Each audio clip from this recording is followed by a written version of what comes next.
Tsunami, जो कि एक जापानीज वर्ड है जिसमें सु मतलब हार्बर और नामी मतलब वेव होता है। और हर सुनामी का जो पहला वेव आता है हम सोचते हैं कि वही सबसे ज्यादा पावरफुल होता है, लेकिन रियलिटी में सुनामी के दूसरे वेव की ताकत सबसे ज्यादा होती है। दुनिया की लगभग 80% सुनामी पैसिफिक ओशन के एक खास हिस्से में होता है जिसे रिंग ऑफ फायर भी कहते हैं। एक सुनामी की लहर 800 किलोमीटर प्रति घंटे की रफ्तार पकड़ सकती है, जो लगभग एक जेट प्लेन की स्पीड के बराबर होता है। ये सुनामी की लहर इतनी ज्यादा खतरनाक होती है कि ये दुनिया के सबसे tallest statue the statue of unity को इन ताकतवर लहरों की मदद से आसानी से तबाह कर सकती है। साल 2004 में इंडियन ओशन में जो सुनामी आई थी उसमें जमीन के अंदर 23,000 एटॉमिक बॉम्ब फटने के जितनी इंटेंसिटी के साथ अर्थक्वेक हुआ था, जिसके चलते समुद्र में ये सुनामी आई और पूरी दुनिया भर में 2,80,000 लोग मारे गए।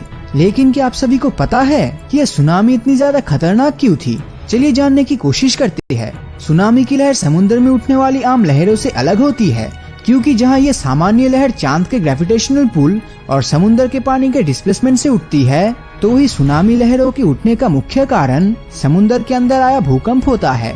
इंडियन ओशन में सुनामी लहरों का उठना भी समुद्र के अंदर एक मेगाथ्रस्ट भूकंप का नतीजा था।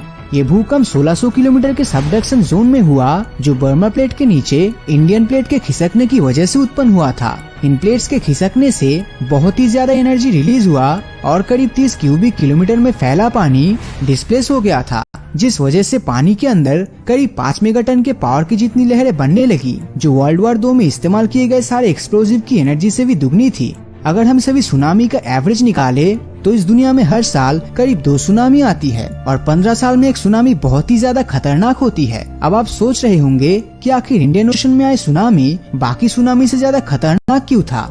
इसे जानने के साथ हम ये भी जानेंगे कि आगे आने वाले समय में हम इस तरह की सुनामी को कैसे रोक सकते हैं। तो ये सब जानने से पहले हमें पता होना चाहिए कि इंडियन ओशन सुनामी के समय समुद्र के अंदर आए भूकंप का सोर्स सुमात्रा के वेस्टर्न कोस्ट से करीब 160 किलोमीटर दूर था और भूकंप आने के महज 20 मिनट के अंदर ही पहली सुनामी लहर ने सुमात्रा के नॉर्दर्न भाग में करीब 1 लाख लोगों की जान ले ली थी। सुमात्रा में तबाही मचने के बाद महज 1.5 घंटे में यह सुनामी की लहरें थाईलैंड की जमीन से जा टकराई और यहाँ 1.5 लाख लोगों ने अपनी जान गंवा दी। पर इतना काफी नहीं था, क्योंकि लहरें अपनी एपिसेंटर के चारों तरफ लगातार फैल रहा था, जिनकी स्पीड 500 माइल पर आवर के आसपास था और शायद यही स्पीड इसके द्वारा फैलाई गई तबाही का मेन रीजन भी बना। किसी ने भी इस तरह की लहरों को आने का अंदाजा नहीं लगाया था और क्योंकि ये सुनामी बहुत ही ज्यादा तेज थी, इसलिए जब तक कोई कुछ समझ पाता तब तक बहुत देर हो चुकी थी। उस समय इंडियन ओशन में कोई भी सुनामी वार्निंग सिस्टम नहीं लगा था जो आने वाले खतरे के लिए हमें पहले से वार्निंग दे सके।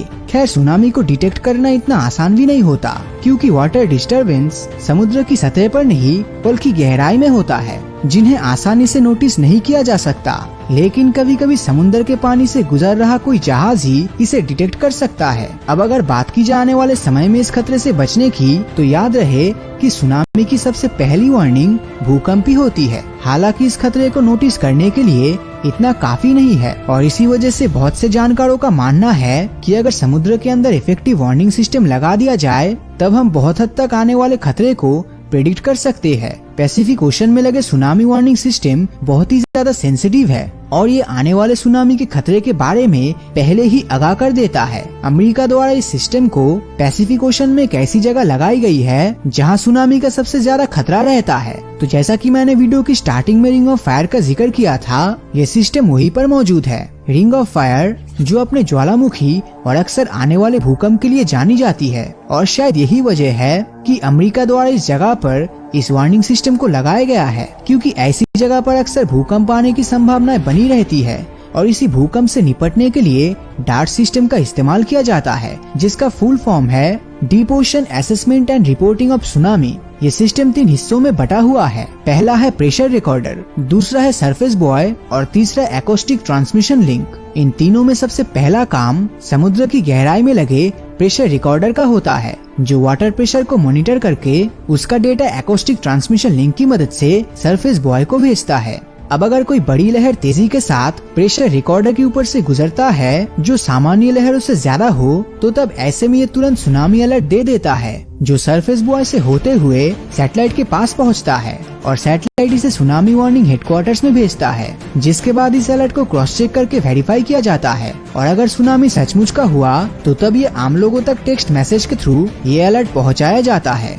आज पैसिफिक ओशन में 40 अलग अलग डार्ट स्टेशन बनाया गया है, जो रिंग ऑफ फायर के अलावा कैरिबियन और अटलांटिक ओशन में भी मॉनिटरिंग करता है और इसका सक्सेस रेट भी काफी अच्छा है, जिसे देखते हुए 2006 में इंडियन ओशन में भी 7 डार्ट सिस्टम लगाया गया, जो आने वाले खतरे के बारे में पहले से ही वार्निंग देने में सक्षम होता है। और आज इनकी मदद से 2004 की सुनामी की तरह आने वाली सुनामी से हम बच सकते हैं। तो इस बारे में आपकी राय नीचे कमेंट करके जरूर बताएं। और अगर ये वीडियो आपको अच्छा लगा हो तो इस वीडियो को लाइक और अपने दोस्तों के साथ शेयर करना मत भूल दीजिए, ताकि जब भी कोई नया वीडियो अपलोड होगा उसका नोटिफिकेशन आप तक सबसे पहले पहुंचेगा।